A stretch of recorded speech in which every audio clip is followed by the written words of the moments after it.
Ilmu kesehatan menurut Imam Syafi'i adalah ilmu yang paling patut dipelajari setelah ilmu syariah.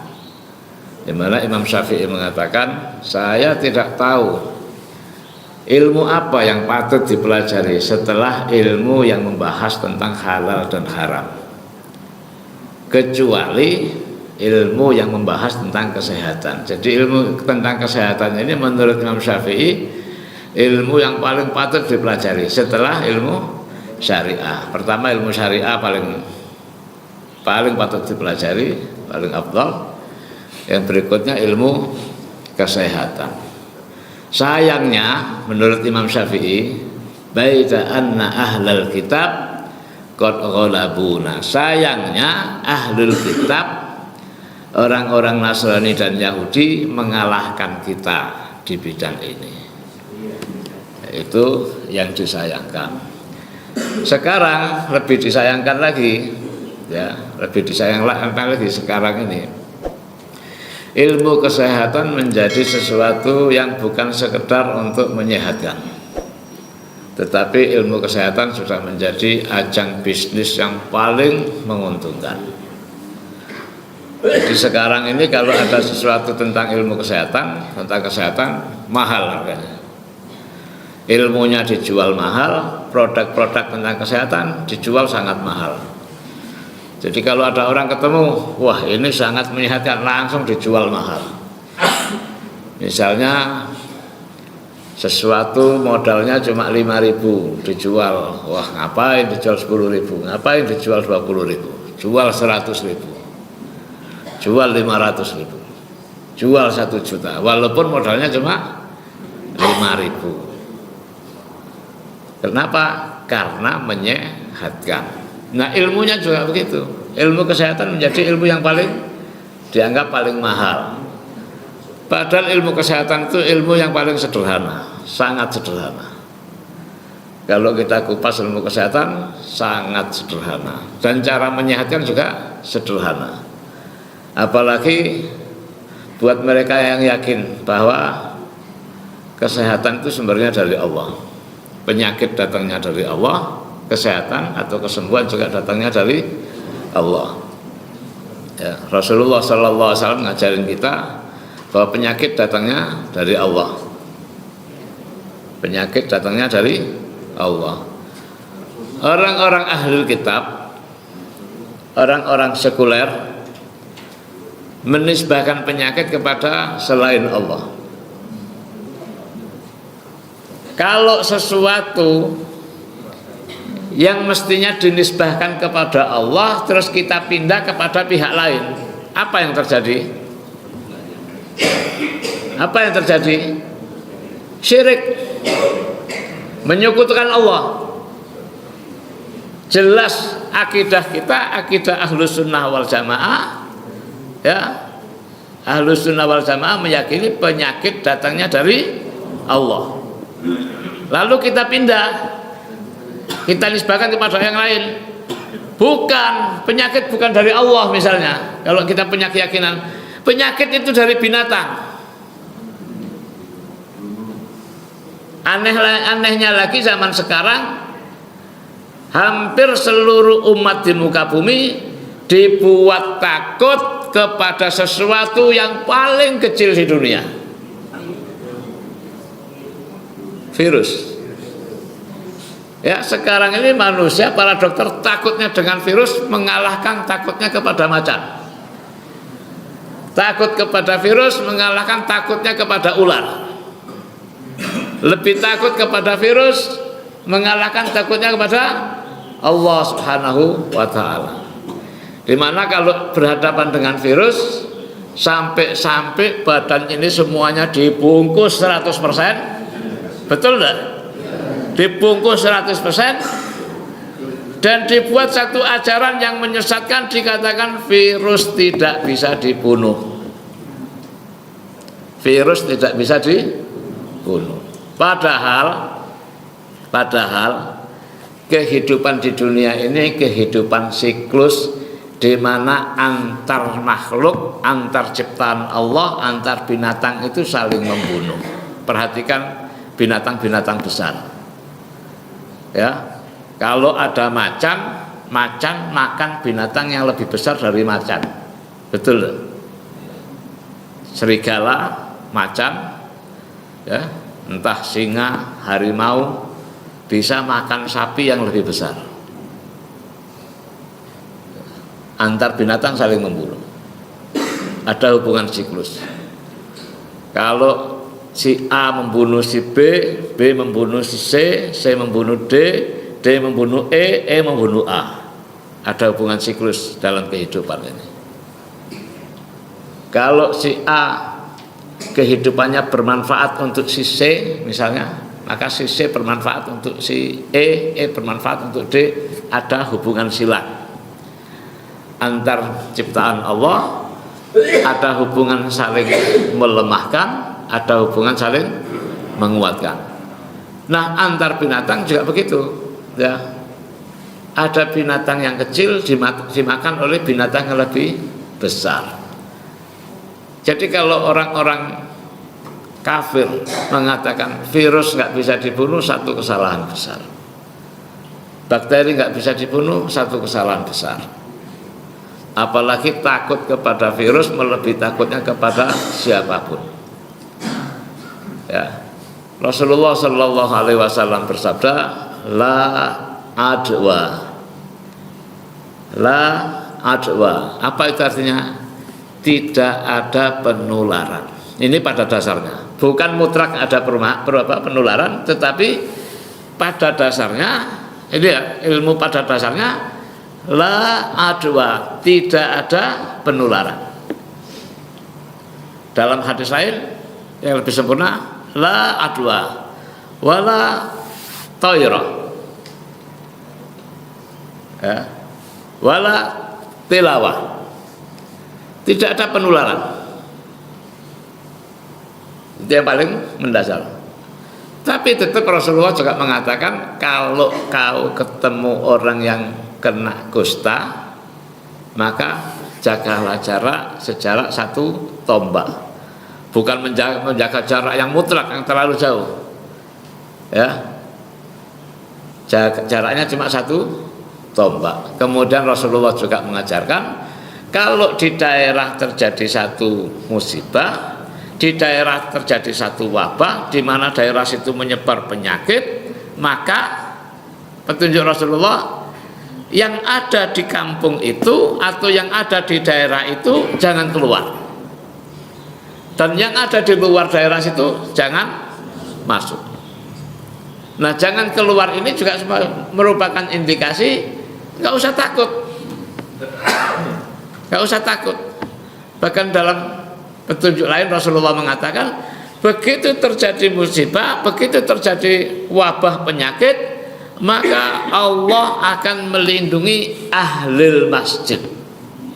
Orang yang rajin ke masjid, yang sholatnya berjamaah di masjid, dia akan dilindungi oleh Allah. Gak perlu masker lagi, gak perlu pakaian robot lagi yang menutup semua bagian tubuh, nggak perlu.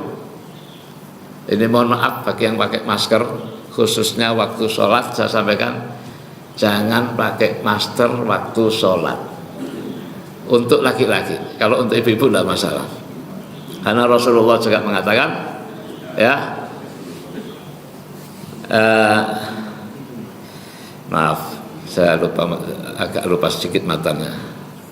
Naha Rasulullah sallallahu alaihi wasallam ayyughattiyar rajulu famahu fis shalah. Jadi Rasulullah melarang orang laki-laki menutup mulutnya pada waktu sholat. Itu dilarang oleh Nabi. Bagaimana ceritanya? Ya, tradisi orang dulu membawa rida, membawa bukan cadar, seperti selendang, kain panjang. Biasanya panjangnya kira-kira 1,5 meter, ada yang sampai 2 meter. Kain lebar begini, ada yang lebarnya setengah meter, ada yang lebih, terus panjang kira-kira 1,5 meter. Biasanya ada yang diputar-putarkan di kepala, dipakai menjadi penutup kepala seperti topi imamah. Ya, kadang-kadang kalau musim dingin digulungkan juga di leher. Nah, kadang-kadang digulungkan di leher ini sampai menutup, sebagian menutup mulut untuk apa? Waktu dingin. Jadi bayangkan kalau waktu musim dingin, ya, saya di Pakistan selama 5 tahun, waktu musim dingin itu musim salju. Sehingga kalau subuh ini keluar masjid sangat dingin. Bahkan tangan ini kalau nggak biasa di sana, terbuka begini, lama kelamaan seperti ditusuk jarum, sakit, sangat menyakitkan. Lama kelamaan terjadi kering sampai pecah-pecah tangan. Nah, kebiasaan orang dulu nutup gini sampai nutup mulutnya. Nah, nutup mulutnya seperti ini saja waktu sholat dilarang oleh Rasulullah. Sehingga kalau pakai rida itu, pakai kain seperti sorban itu, waktu sholat khusus untuk laki-laki tidak boleh menutup mulutnya. Jadi mulut harus dibuka.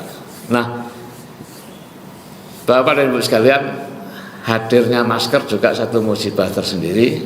Kenapa? Karena masker itu menghambat kesehatan.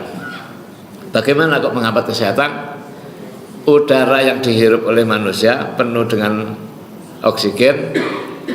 Begitu dihirup, proses membersihkan paru-paru, keluar sudah kotor, keluar sudah menjadi karbon dioksida. Nah, kalau sudah menjadi karbon ini sebaiknya hilang sepenuhnya, lepas, nggak dihirup lagi. Tapi kalau ditutup, kehirup lagi. Nah, kalau ditutup, kehirup lagi. Nah, kalau hirup lagi, ya kemampuan membersihkan paru-paru sudah berkurang, sudah kurang standar. Maka pakai masker pun juga rasanya kurang nyaman, ya kurang nyaman. Bapak dan Ibu sekalian, kalau tadi saya katakan ada hubungan siklus antar binatang-binatang ciptaan Allah, juga ada hubungan pasangan. Allah menciptakan segala sesuatu azwajan, berjodoh-jodoh, pasangan-pasangan. Nah, dalam ciptaan Allah yang berpasang-pasangan ini, ya, kalau Allah menciptakan sesuatu, nah pada sesuatu itu mengandung zat yang berbahaya. Misalnya, ada yang tahu lele? Ikan lele. Itu ikan lele yang zaman dulu, ikan yang sungai. Itu kalau gigit atau kalau mati misalnya, mati itu sayapnya yang kanan kiri ada jarumnya. Kalau dia nusuk jarumnya itu langsung jarum itu beracun. Begitu orangnya dipatil atau dipatik, gak lama dia menggigil panas dingin karena kena racun. Nah, bagian depannya lele ini racun, di bagian belakang, di buntutnya ada penawarnya. Jadi begitu, setiap Allah menciptakan sesuatu pasti berpasang-pasangan. Kalau bagian depan dari ciptaan Allah itu ada racun, maka di belakangnya pasti ada penawarnya. Kalau di bagian dalam ada racun, di bagian luar ada penawarnya. Orang makan durian nggak suka dengan baunya, di kulitnya dikasih air saja sudah menawarkan. Orang metik cabai, panen cabai, metikin cabai, kepanasan tangannya, kepanasan karena pegang cabai terus. Obatnya cukup daunnya cabai saja, dioles-oleskan, selesai. Makan cabai perutnya enak, gagangnya jangan dilupakan. Nah, sekarang zaman berkembang, makan cabai nyambel, gagangnya dibuang. Makan tahu pakai cabai, gagangnya dibuang. Makan gagangnya, karena di situ ada penawarnya. Nah, perkembangan zaman seperti ini menjadikan kehidupan kita semakin gak imbang, kepengaruh oleh banyak informasi yang tidak benar. Ya, ada hubungan yang pasangan tadi. Contoh sederhana. Begitu kita kena sakit lambung, apa itu sakit lambung? Sakit lambung adalah sakit yang dimana bagian lambung ini asamnya naik terus. Asam semakin naik, akhirnya tidak enak, tidak nyaman karena terlalu asam. Kalau nggak ketemu obatnya, cari saja buah yang rasanya asam. Dengan prinsip tadi. Karena ciptaan Allah itu pasti berpasang-pasangan, ya. Apa yang ketemu asam? Jeruk misalnya, jeruk nipis, jeruk apa sajalah yang asam-asam. Kalau jeruk itu bagian dalamnya asam, ya, bagian dalamnya asam, bagian luarnya pasti kebalikan dari asam. Jadi kulit jeruk. Jadi kalau ketemu buah jeruk, makan dalamnya kok nggak bisa karena sakit lambung, makan kulitnya saja. Aneh kan? Tapi ini ilmu nyata, ya. Ini ilmu nyata. Nggak bisa makan kulitnya, semuanya dimakan. Bagaimana? Masukkan saja jeruk itu pada blender, ya, dijus semuanya. Kasih gula yang manis, gula putih, jangan gula jagung. Ya, kasih gula biar manis enak. Walaupun asam lagi naik, tapi asal jeruk itu di blender bersama kulitnya, minum langsung tidak masalah. Tapi kalau hanya bagian dalam yang diminum, ya selamat menikmati penderitaan asam yang berlebih tadi. Nah, ini hukum alam, ya Bapak dan Ibu sekalian. Jadi kembali saya katakan, ilmu kesehatan ini ilmu yang gampang, apalagi buat mereka yang yakin kepada Allah, bahwa Allah yang mendatangkan penyakit dan Allah yang menyembuhkan. Yakin bahwa Allah yang mendatangkan penyakit dan yakin bahwa Allah yang menyembuhkan itu punya syarat. Gak cukup hanya saya yakin Allah yang mendatangkan penyakit dan saya yakin Allah yang menyembuhkan. Asal-asalan keyakinannya, ya. Di mana keyakinan yang asal-asalan ini kadang juga nggak membekas dan kadang-kadang kurang ada manfaatnya. Kenapa?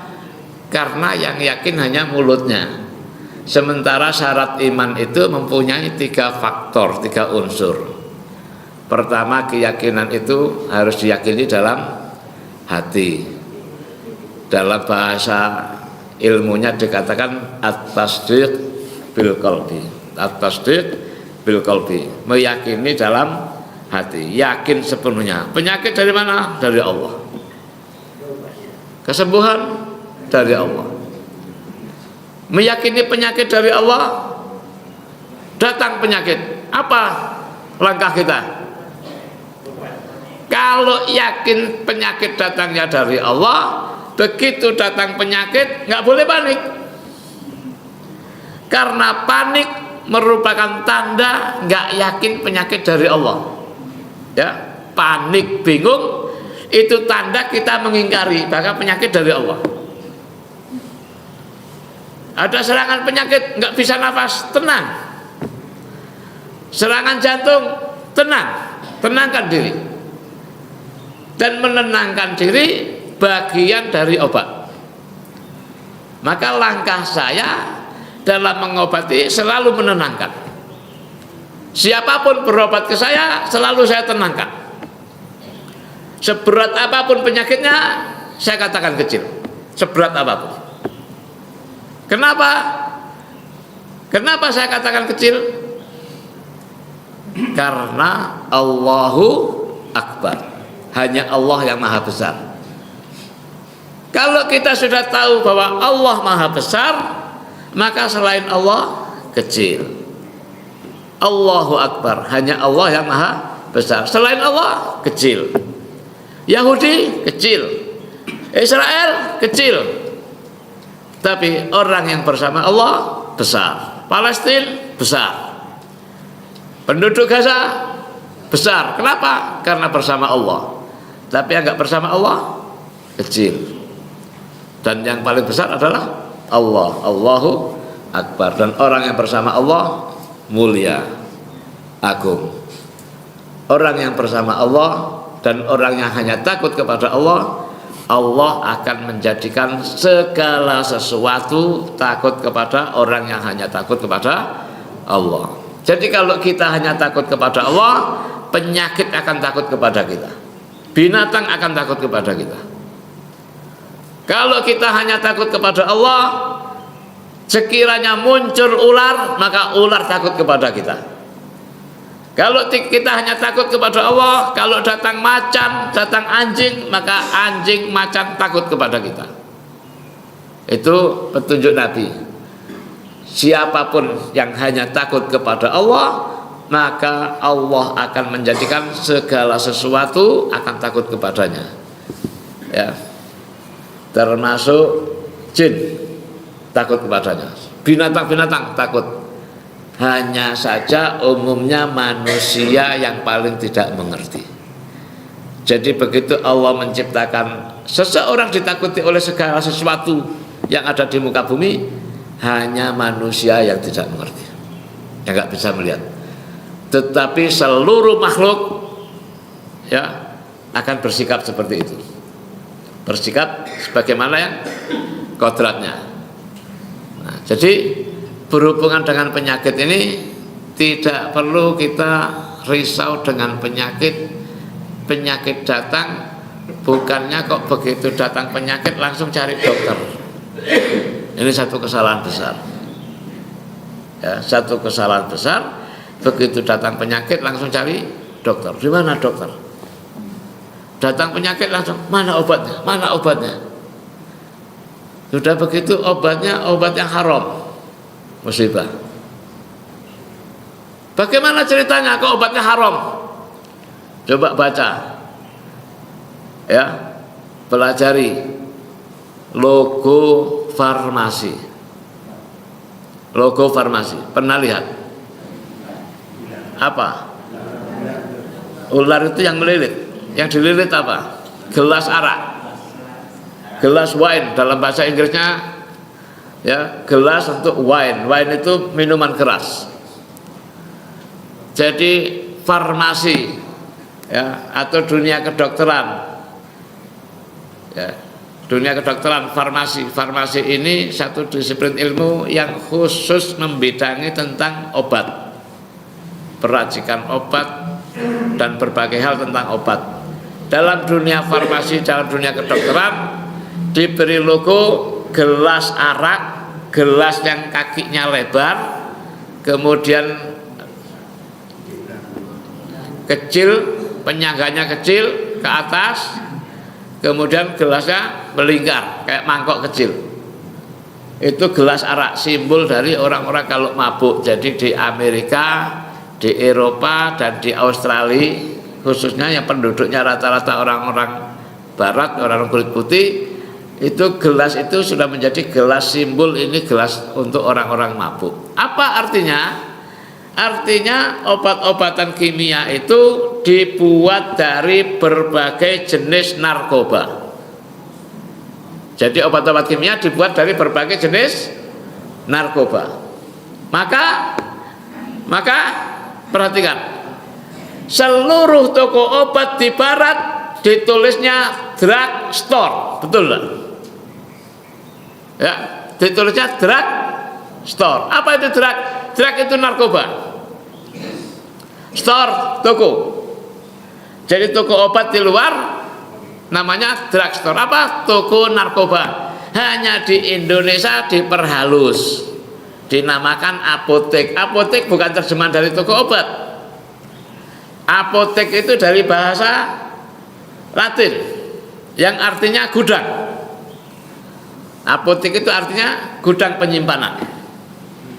Tadinya apotek itu merupakan tempat menyimpan obat. Akhirnya lama-kelamaan dijadikan nama toko obat itu menjadi apotek. Kenapa?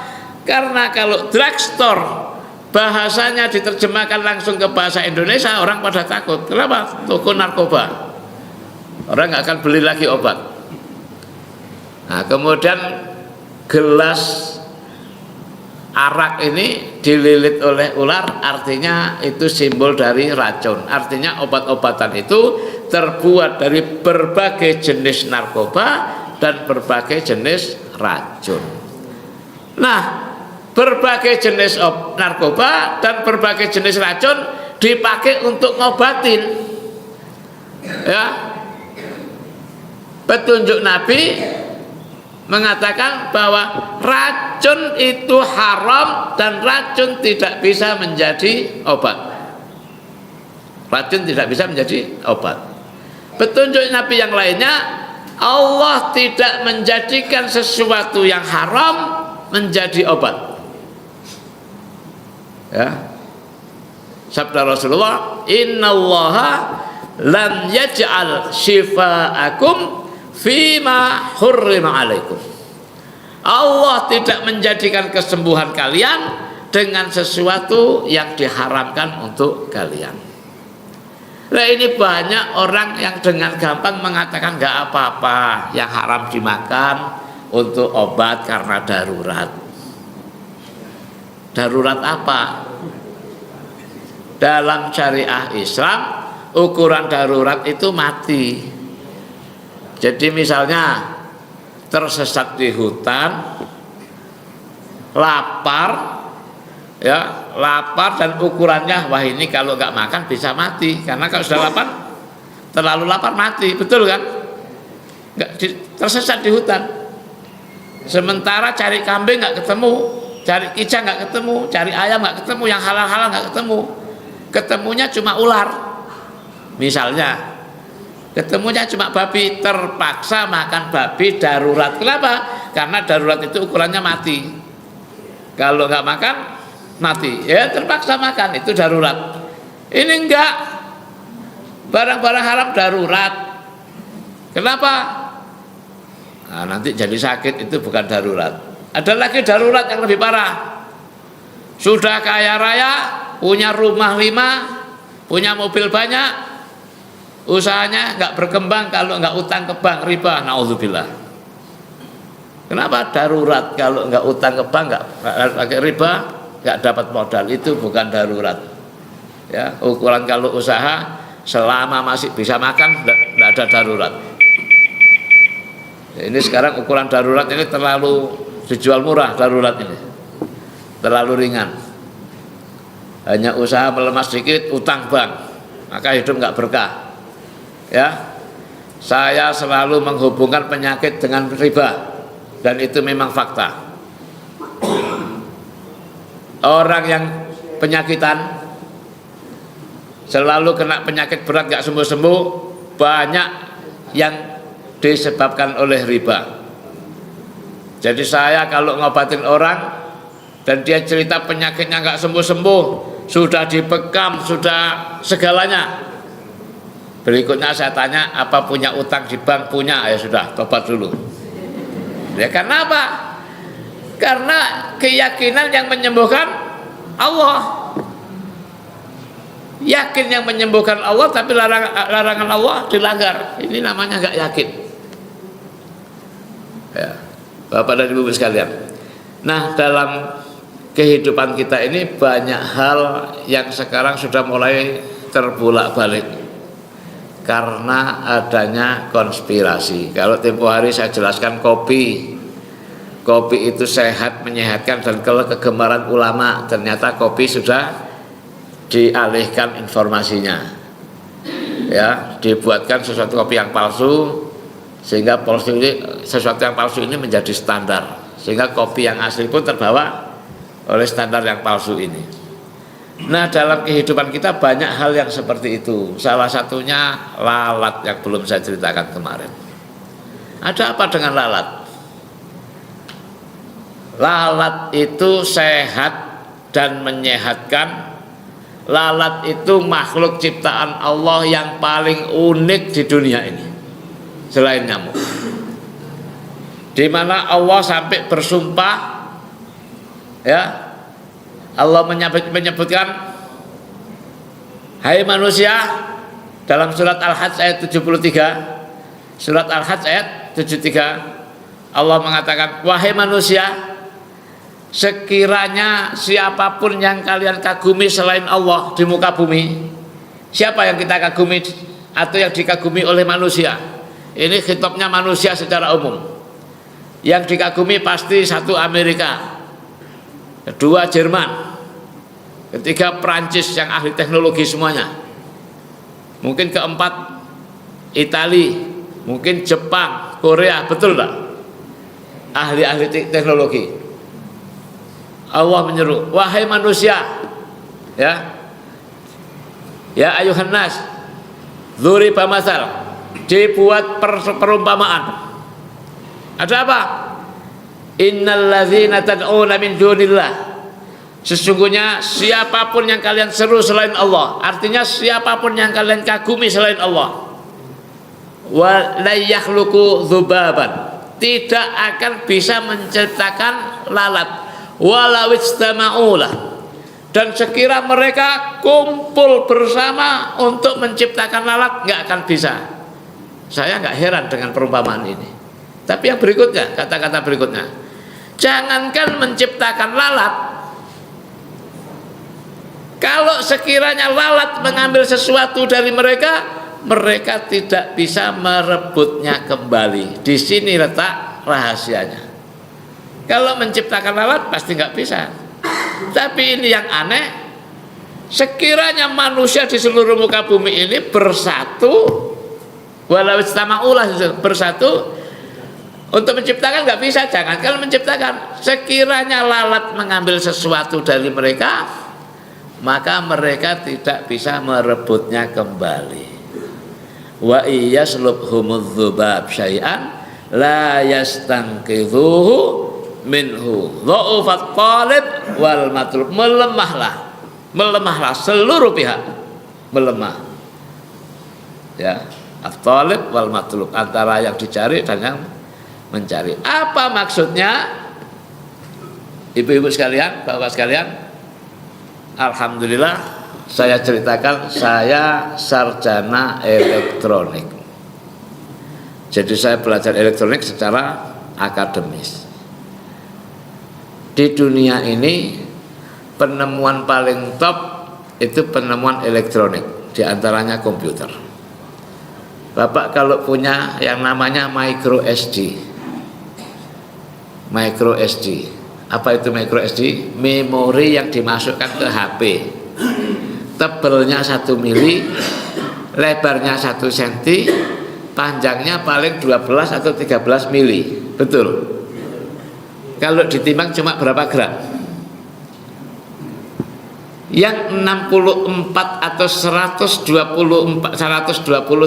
giga itu di dalamnya ada lebih dari 1 triliun transistor. Bisa kebayang?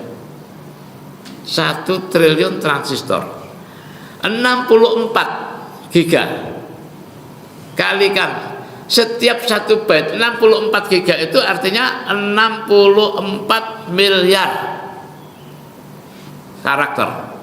Setiap karakter menyimpan 16 informasi on atau off. Jadi setiap karakter terdiri dari 16 alat transistor. Berapa alat di situ? 1 triliun. Lalu seberapa besar alat itu? Setiap garis listrik itu lebarnya cuma sekitar 50 nanometer. Nah, apa maksudnya nanometer? Ini meja 1 meter dibagi 1000 cuma sebesar lidi, betul nggak? 1 milimeter.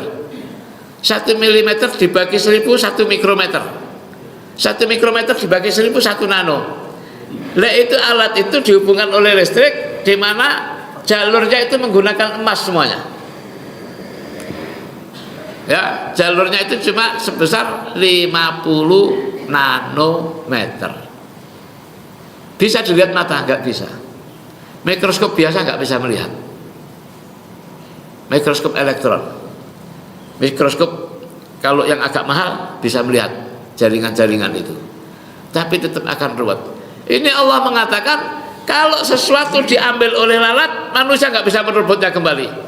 Dibuat satu penelitian oleh Syekh Abdul Majid Zindani, menghadirkan ilmuwan-ilmuwan dari barat. Dibuat apa? Dibuat tabung kaca. Dalam tabung kaca tersebut ditaruh lalat dan diletakkan berbagai hal yang disukai oleh lalat. Apa yang terjadi? Begitu lalat mengambil sesuatu, ya, Dia sudah puas dengan sesuatu, lalat tersebut ditangkap, diteliti di mana sesuatu yang diambil oleh lalat sudah nggak tampak lagi. Kenapa? Berubah wujud. Jadi kalau sekiranya susu mengambil, sekiranya lalat menghirup susu, maka susu tersebut yang warnanya putih begitu dihirup langsung berubah menjadi sesuatu yang lain. Langsung saat itu juga. Maka Allah mengatakan tidak ada yang bisa merebut sesuatu dari lalat. Artinya begitu lalat mengambil sesuatu langsung berubah wujudnya. Protein, misalnya ada ikan dihirup sama lalat, proteinnya begitu dihirup atau diambil lalat langsung berubah wujud. Lalu di Jogja ada seorang profesor membuat penelitian mengatakan lalat kerjanya memindahkan bakteri dari sampah ke makanan. Apa bisa dipercaya? Karena penelitian ini bertentangan dengan Al-Quran. Jadi lalat itu steril, mohon maaf, lalat itu kalau hinggap walaupun di atas kotoran, kaki-kakinya di atas kotoran, kemudian menghirup mulutnya, menghirup sesuatu, dia terbang bersih. Ini hebatnya ciptaan Allah. Hanya perasaan kita yang tergoda. Betul nggak Bu? Perasaan kita yang tergoda. Apa? Ini menjijikkan. Ada lagi lalat itu bagian belakang mengeluarkan belatung. Jijik. Bedakan antara jijik dengan sehat. Ulama dulu mengatakan lalat kalau hinggap pada makanan fungsinya sebagaimana fungsi tangan. Kita makan dengan tangan, enzim yang ada pada tangan menambah sesuatu pada makanan supaya lebih gampang dicerna oleh makanan. Lalat fungsinya seperti itu. Jadi begitu ada makanan dikerumunin lalat, maka makanan tersebut akan lebih mudah dicerna oleh perut kita. Tinggal masalahnya ini serius, tinggal masalahnya kita jijik apa enggak ya, tinggal kita jijik apa enggak. Nah, lalat yang dibanggakan oleh Allah dan disebutkan dalam Al-Quran seperti nyamuk saya katakan kemarin, ternyata mempunyai banyak manfaat, di mana hadirnya lalat membantu kita untuk menganalisa. Menganalisa apa? Beli ikan asin, datang lalat, langsung hinggap pada ikan asin, itu pertanda kalau ikan asinnya nggak diberi formalin, nggak diberi racun. Kita diuntungkan apa dirugikan? Diuntungkan dengan lalat. Kenapa? Begitu dianggap, oh bagus. Jadi kalau saya tanya ibu-ibu, misalnya saya siapkan 2 piring bakso, yang 1 piring bakso menggunakan borak, pasti nggak disentuh oleh lalat. Yang 1 piring bakso lagi alami, natural, begitu ada lalat pasti dikerumunin lalat. Begitu ada bakso dikerumunin lalat, yang dipilih yang dikerumunin lalat apa yang nggak dikerumunin? Ini pertanyaannya cuma 2. Kalau milih yang nggak dikerumunin lalat, ingat di situ sudah ada racunnya. Nah, kehidupan kita persis seperti yang saya katakan ini. Kita selalu milih yang tampaknya seperti bersih, padahal di situ penuh dengan racun. Ada tanaman bayam misalnya, atau kita beli kangkung yang nggak disemprot pestisida, daunnya lubang-lubang. Yang disemprot pestisida beracun, mulus, nggak ada cacatnya, daunnya sempurna. Yang dipilih yang mana? Nah, itu kehidupan kita seperti itu ya. Dengan kehidupan seperti itu, lalu kita berharap bagaimana hidup kita bisa sehat walafiat, tentunya susah.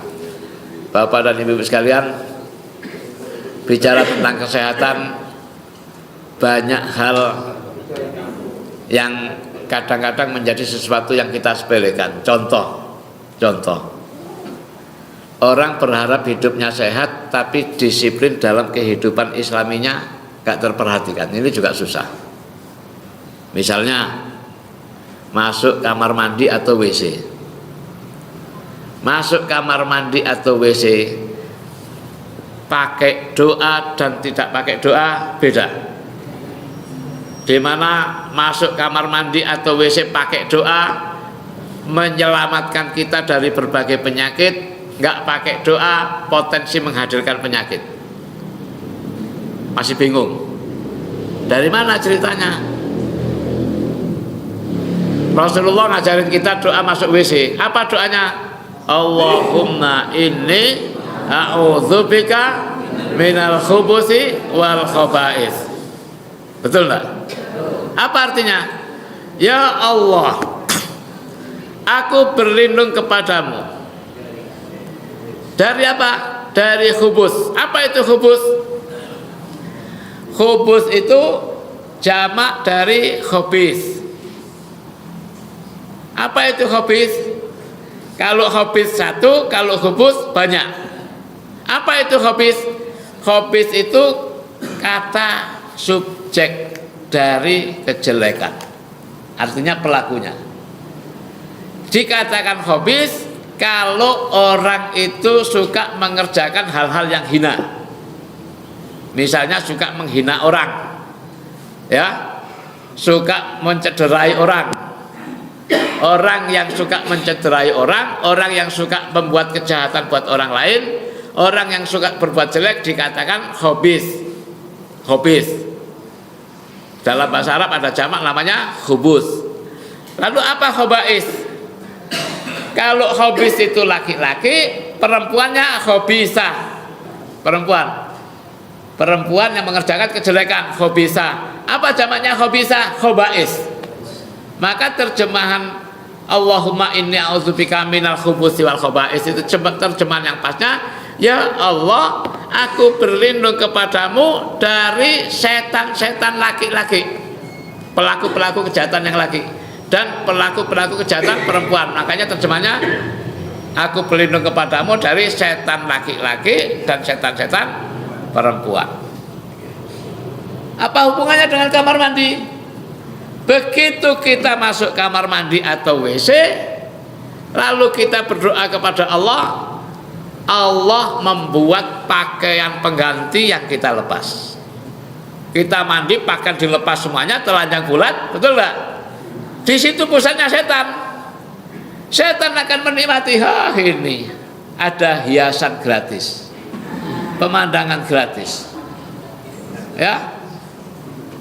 Manusia berandal saja kalau melihat wanita cantik, rambutnya terurai langsung digoda. Setan sama, lebih parah lagi. Begitu lihat aurat, ya, pemandangan gratis, dia pesta. Dia akan memainkan berbagai organ kita. Tapi kalau kita baca doa, Allah memberi pakaian berwarna putih di mana kita nggak bisa ngelihatnya. Tapi setan-setan melihat, oh ternyata manusia ini ditutupin oleh Allah dengan pakaian tambahan, dengan cukup menyebut nama Allah tersebut. Maka ingat, masuk kamar mandi atau WC selalu baca doa. Oh, apa doanya? Allahumma inni a'udzubika minal khubuthi wal khaba'is. Terus masuk apa lagi yang perlu doa pakai ini? Masuk apa lagi?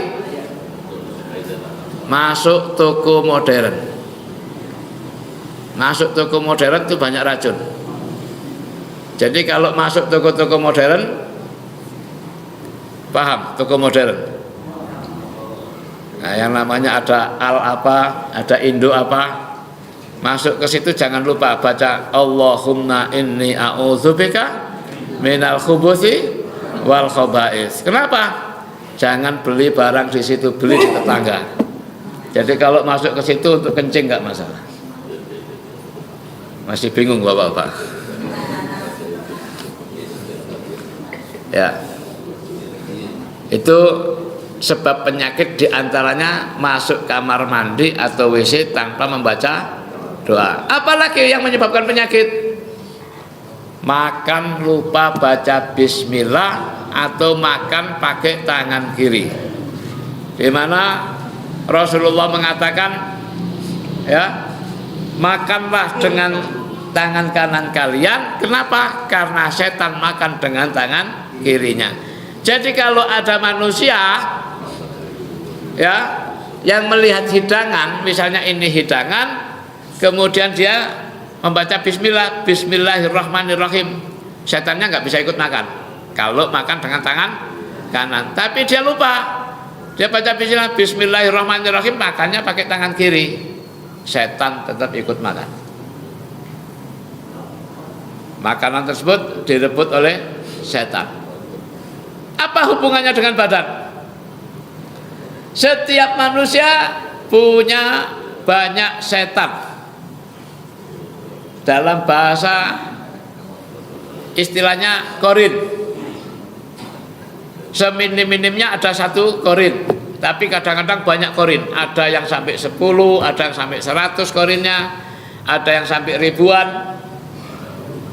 Sehingga kalau manusia ini banyak setan di dalam tubuhnya, karakter orang itu semakin lama semakin seperti setan. Dan semakin banyak setan, semakin memberatkan dia untuk melakukan ibadah dan melakukan kebaikan. Ini tanda-tanda setan.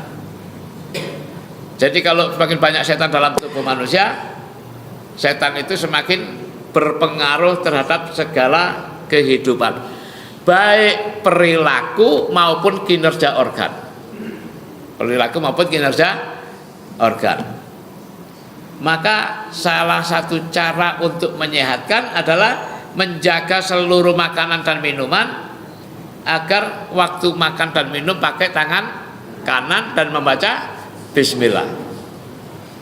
Itu salah satu cara yang mutlak penting.